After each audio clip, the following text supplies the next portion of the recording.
Shalom fam, saya hanya ingin berbagi pendapat peribadi saya tentang edisi Natal ini ya. Banyak yang memperdebatkan hal ini, tetapi kenapa kita tidak melihat ayat di dalam Alkitab? Dalam Kolose 2:16 hingga 17 ada tertulis, kerana itu janganlah kamu biarkan orang menghukum kamu mengenai makanan dan minuman atau mengenai hari raya, bulan baru ataupun hari Syabat. Semuanya ini hanyalah bayangan dari apa yang harus datang, sedang wujudnya ialah Kristus. Ada tertulis juga, jika engkau makan atau jika engkau minum atau jika engkau melakukan sesuatu yang lain, lakukanlah semuanya itu untuk kemuliaan Allah. 1 Korintus 10 ayat 31. Saya pribadi percaya memuliakan Yesus sebagai Tuhan dan Juru Selamat kita di hari Natal bukanlah dosa. Ada beberapa orang Kristian mengutuk perayaan Christmas kerana mereka mengklaim itu berasal daripada perayaan kafir. Saya bahkan tidak tahu atau tidak mau tahu apa-apa tentang itu. Apa yang saya mau tahu, saya ingin mengasihi Kristus, saya ingin memberitakan Kristus, berbagi tentang Kristus, memuliakan Kristus dengan segala cara yang kita bisa. Haleluya. Banyak yang melupakan pesanan cinta Allah kepada umat manusia. Dalam Yohanes 3 ayat 16, kerana begitu besar kasih Allah akan dunia ini, sehingga ia telah mengaruniakan anaknya yang tunggal, supaya setiap orang yang percaya kepadanya tidak binasa, melainkan beroleh hidup yang kekal. Haleluya. Dan juga putra Yesus Kristus rela mengorbankan nyawanya sendiri hanya demi kita, saudara-saudari, dengan rela mati di kayu salib untuk dosa-dosa kita. Kerana kasih karunia dan kasih Bapa bagi kita, sekarang kita memiliki Roh Kudus untuk membantu kita untuk mencintai Bapa dan Putera dengan lebih dalam. Haleluya. Kita perlu mengabarkan pesanan kasih dari Tuhan ini, saudara-saudari, kepada semua orang. Banyak yang masih belum tahu siapa sebenarnya Tuhan yang hidup dan benar. Sebahagian kelompok tidak percaya bahawa Yesus adalah Tuhan, dan sebahagian lain pula menyangkal keberadaan Yesus di bumi. Mereka mengklaim Yesus tidak pernah lahir sama sekali. Sungguh menyedihkan. Jika kita tidak berkhotbah atau mengingati Yesus yang lahir di dunia ini 2000 tahun yang lalu, siapa lagi yang akan lakukan? Kita semua perlu memahami pesan keselamatan Tuhan dalam hidup kita. Pesanan yang mudah untuk diingati. Yesus lahir, Yesus mati di kayu salib untuk dosa-dosa kita, Yesus bangkit dari kematian, Yesus naik ke syurga dan duduk di sebelah kanan Bapa. Dia akan datang kembali untuk menghakimi yang hidup dan yang mati.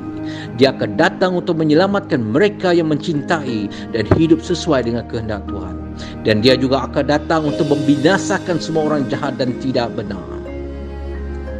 Ada tertulis dalam 1 Tawarik 16 ayat 24, ceritakanlah kemuliaannya di antara bangsa-bangsa dan perbuatan-perbuatannya yang ajaib di antara segala suku bangsa. Haleluya, amen. Tanpa Kristus lahir ke dunia ini, semua orang ditakdirkan masuk neraka, kerana semua orang telah berbuat dosa dan kehilangan kemuliaan Allah. Saudara-saudari, tanpa Kristus itu berarti tidak ada keselamatan sama sekali. Hanya dengan satu nama yang diberikan kepada kita untuk diselamatkan, dan namanya adalah Yesus Kristus. Haleluya. Kita semua harus bersyukur atas apa yang Tuhan telah lakukan bagi kita. Jujur saja, kita tidak bisa mengatakan dengan pasti tangan dan hari mana tepatnya Yesus lahir di dunia ini. Tetapi kita bisa memberitakan atau membahagikan tentang kelahirannya kepada siapa saja untuk memuliakan dia dan untuk memuliakan Tuhan. Natal adalah hari yang cocok untuk berbagi tentang kelahiran Yesus. Amen. Bagi saya, tidak ada salahnya merayakan Kristus Yesus. Banyak dari kita masih merayakan ulang tahun mereka. Contohnya birthday. Bahkan ada yang merayakan birthday mereka, ulang tahunnya di hotel atau restoran. Bagaimana ini? Saudara-saudaraku yang terkasih, kita semua harus menyedari bahawa ada dua kelompok umat Kristian merayakan Natal. Kelompok yang pertama hanya merayakan kerana tradisi mereka dan hiburannya masing-masing. Saya kenal beberapa teman saya yang mengambil kesempatan itu untuk merayakan malam Natal di pub, disco. Dan pada tanggal 25 Disember, ketika saya mengunjungi rumah mereka di pagi hari, mereka masih tidur di ruang tamu, masih mabuk kerana minum alkohol berlebihan. Betapa sedihnya hati saya pada waktu itu, saudara-saudari. Ada juga orang Kristian berkahwin dengan orang agama lain. Mereka mengikuti agama pasangan mereka. Tetapi apabila tibanya hari Christmas, hari Natal, mereka juga menyambutnya tetapi tanpa Kristus. Kristus tidak ada di dalam hati mereka, tetapi mereka menyambut Christmas. Ada juga yang beragama lain menyambut hari Christmas di seluruh dunia, seperti di Middle East, tetapi mereka langsung tidak tahu siapa itu Kristus. Amat menyedihkan. Ada yang sengaja tidak mau ambil tahu mengenai Kristus. Banyak juga orang Kristian hanya fokus pada persiapan Natal, sehingga mereka memberi alasan bahawa mereka tidak bisa solat kerana lelah dan tidak ada waktu. Alkitab berkata, apapun yang kita tempatkan lebih tinggi dari Tuhan, itu mengarah pada penyembahan berhala. Jangan membuka pintu bagi musuh untuk menyerang kita. Utamakan Tuhan Yesus dahulu, saudara-saudari. Kerana itu kita perlu memeriksa dan mengkontrol dalam segala hal. Kita perlu mengutamakan Tuhan dalam segala hal. Semua hal-hal yang lain harus menjadi pekerjaan kedua, bukan yang utama. Sebagai contoh, banyak Kristian hanya fokus pada pohon Natal, Santa Claus, memberikan hadiah dan melupakan Tuhan. Mereka lupakan doa mereka kepada Tuhan. Di mana mereka menempatkan Kristus? Sama-samalah kita fikirkan hal ini, saudara-saudari.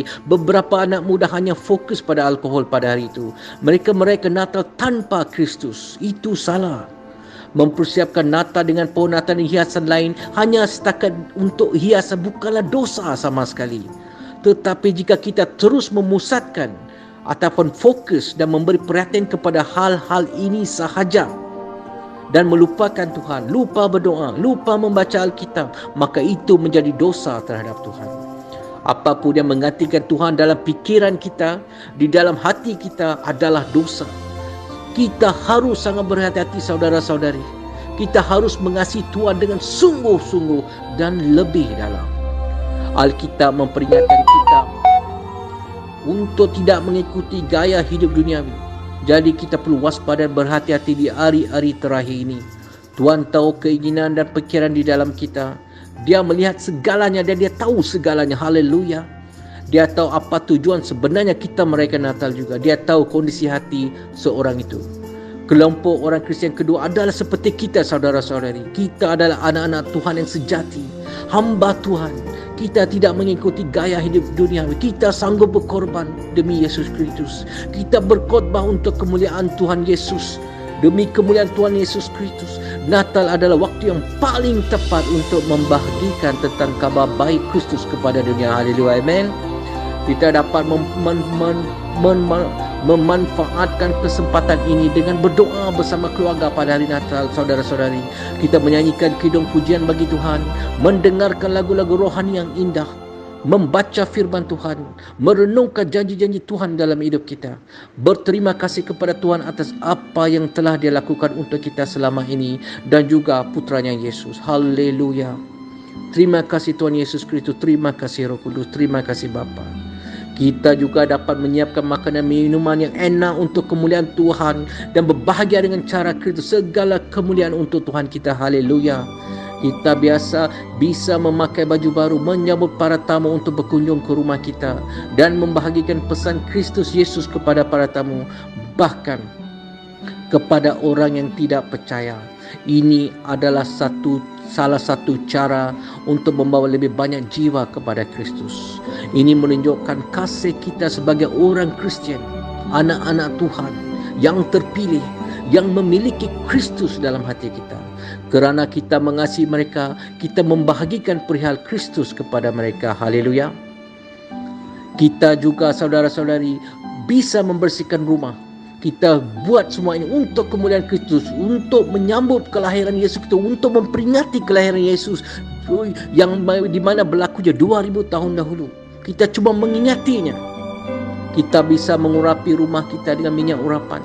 Kita juga bisa mengurapi diri kita sendiri dengan minyak urapan. Haleluya. Semua ini menunjukkan bahawa kita adalah milik Kristus dan Kristus hidup di dalam kita.